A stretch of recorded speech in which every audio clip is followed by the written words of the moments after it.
The life and job of a firefighter isn't easy. Putting your life in the line of danger, long hours at the firehouse, and that means spending a lot of time here, eating here as well. So we have the honor of going inside the firehouse kitchen. We are at LaGrave Avenue Firehouse in Grand Rapids. So here we are. This is where it all happens, and we're with what I hear some of the best firehouse chefs at LaGrave. This is Julian Arizola and Christy Kale. Thanks for allowing us in today. Oh, you're welcome. Thanks for showing. Okay, so I imagine it's got to be pretty interesting. You are cooking for men and women with a lot of different tastes. Mm-hmm. We do, but we find that certain recipes everybody enjoys. Mm-hmm. The more meat, the more potatoes. It's usually pretty popular around here. Mm-hmm. And so you've been cooking for a long time, Julian, right? I have. Yeah, I started cooking 2 or 3 years after I came into the fire department. I would cook once in a while when I first came in because guys would want Mexican food. But then I gradually learned to incorporate some old recipes with some Mexican seasonings and Mexican-style veggies. And Christy's a sous chef. Yes, I'm good at helping. Everybody has their specialties, and I love to help out with whatever I can. Wonderful. Okay, so what are we cooking for lunch today? Today it's a real hearty beef stew with a little Mexican touch to it. All right. So, well, fantastic. We cannot wait to get started. I know there are a lot of hungry firefighters waiting for this to happen. Keeping the doors down. All right, so what do we do? Well, we're going to start browning some meat. That's usually our first step. I get the meat and I cut it up. Then I season it slightly with a little bit of pepper and some sea salt. Mm-hmm. And the browning process is usually pretty quick. Nice. And you get your skillet preheated. And I like to have a little garlic in there. There's some carrots in there, but that's because I try to cook simply. Yeah. Everything's one pot, one cutting board. Makes it happen because, you know, there's a lot of cooking that goes on here, right? Oh, yeah. Lots of cooking. I've been lucky enough that when I came in, there were some guys here that were just phenomenal cooks, you know. And they were feeding me things I haven't never eaten before. I mean, kielbasa? What the heck is kielbasa? But now I love kielbasa. So after we browned the meat, we add a little bit of water and flour mixture to it, just to give it a thicker consistency.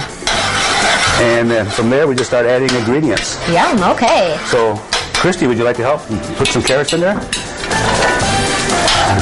Put some potatoes. Nice. And about half those onions, hon. And then we start building it. Put a little water in it. We put some beef broth in it. The whole thing in there. Get it stirred up nice. Okay. We'll add building a little Mexican touch I got to it. We love it. Del Monte a little Julian style. Diced tomatoes with some green chilies in it. And then we'll start, we'll add a little bit of kitchen bouquet in it just to make it a darker, richer color. Mm-hmm. Some crushed red pepper. That's good. Not too much kitchen bouquet, just enough to give a nice dark brown. There you go. And then, obviously, it takes a little while to cook. I like to cook it kind of slow on a low heat. So I'll cook it on top of a pie pan just so I don't take a chance on burning it. Mm-hmm. And then I'll start taste testing it probably about 15 minutes, 20 minutes. And then we're ready to go. And then Can't wait to try it. We'll be rocking and rolling. So ta-da, we're done. Julian, how would you serve this? I'd serve it just right out of the pot with some biscuits, butter, and honey. Well, sounds good. I know we have some hungry firefighters here, so I guess we better get started. All right. Thank you so much, LaGrave Avenue Firehouse, for having us in your kitchen. Enjoy, guys. Ta-da. Wow. Yeah, and we have Julian and Christy here with us along with Allison Pyle, not to talk about food, but an important fundraiser that you're actually holding, kicking off a really bigger campaign. The event's on this Thursday. Why don't you tell us about it? Sure. This Thursday, we're actually having our annual Christmas party for the Grand Rapids Fire Department, where we have our coworkers and our families and our friends all down. And every year, we like to have a fundraiser along with it, just to give something back to the community. And this year, we picked our Relay for Life team, and that's something that we do every spring. And it's gotten to be a really big event. And this year, our goal is to raise $25,000. So we thought this would be a great time to kick it off. And our goal is to raise $1,000 this week. Wow, that's incredible. The Relay for Life is an event really that I think is best suited for your kind of night owl scheduling, because it's a 24-hour walk. Right. Yep. It is a 24-hour walk, and we have walked 24 hours the last couple of years. The first year we had a team, it was actually the year after we found out Allison had cancer, and she was the inspiration behind us having a team. And you know, everybody has somebody in their life who has cancer, and we thought it was really important to step up to the plate a little bit and do something here, especially knowing that Allison had cancer. So Allison, tell us about yourself. How old are you? 6 years old.